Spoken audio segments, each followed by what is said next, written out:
Nag-umpisa yung love story namin sa hindi inaasahan, kumbaga coincidence. Umatin ako sa kasal nila Karen at ni Robin. May isang si Ate Joanne nag-guide sa akin dun sa reception mismo. Pinagtabi kami na medyo awkward kasi hindi ko siya talaga kilala. And then nung nakita ko nga siya, sabi ko, uy, pwede. Sabi kong ganun.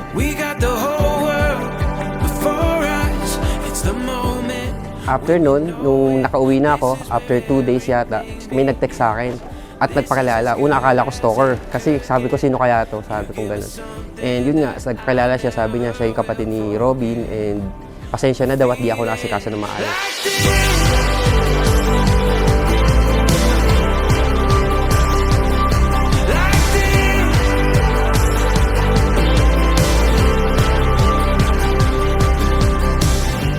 Unang-una talaga nagustuhan ko sa kanya yung pagiging totoo niya at pagiging simple niya. Napakabait niyang tao, napaka-maasikaso at mahalagain. Nakilala ko siya na sobrang dedicated talaga sa work.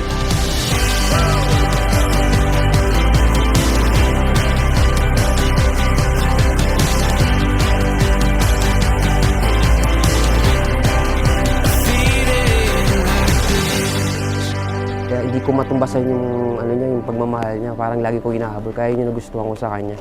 Mabait at mapagmahal talaga siya, kahit malayo kami. Daddy Love, alam ko deserve mo yung gift ko sa'yo. Sana magustuhan mo. Ito ang magpapaalala sa'yo na lahat ng kagustuhan natin ay may tamang oras.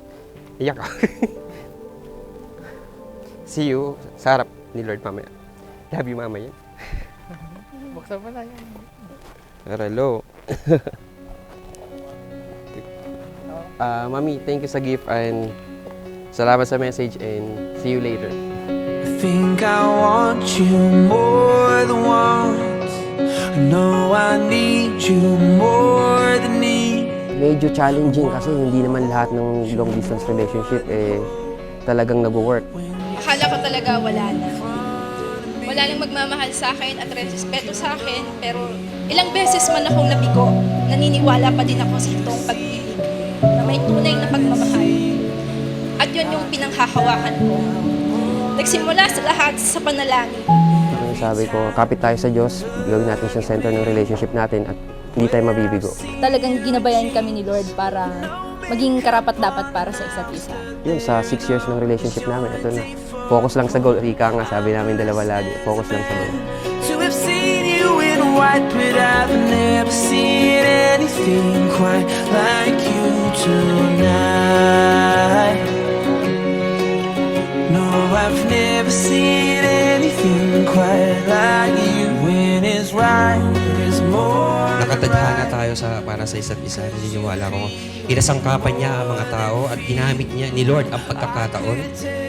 Magkatagpo tayo, hindi pinilit pero kusang dumating at God's perfect time, ika nga. Hello, Mami. Alam ko di ka mahilig magsuot ng mga alahas sa katawan, pero ito yung gift ko sa'yo. Symbolize your personality and significance of my love for you. Very simple yet priceless. I love you. See you later. Kilig. Like you tonight. Oh no, no, I've never seen anything like you. No, I've never seen anything quite like you tonight. Pag naaalala ko kung paano kumilos ang Diyos sa sitwasyon natin, sa pinaka-imposibleng sitwasyon, ginawa niyang posible. Hindi lahat ganun kadali. Hindi lahat madali. Pero hindi naging sobrang mahirap. At alam kong ginabayan niya tayo, pareho habang malayo tayo sa isa't isa.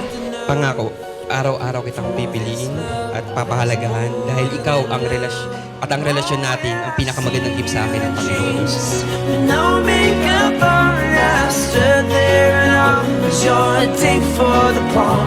I'm blessed as a man to have Kaya sa araw na ito, Julius Cesar ang anak ni Papa, ako ay nangangako na buong puso na magiging tapat sa'yo. Kasamang tatanda, magiging kakampi mo, puprotekta at mag-iingat sa'yo. Magkasama tayo sa hirap at ginhawa.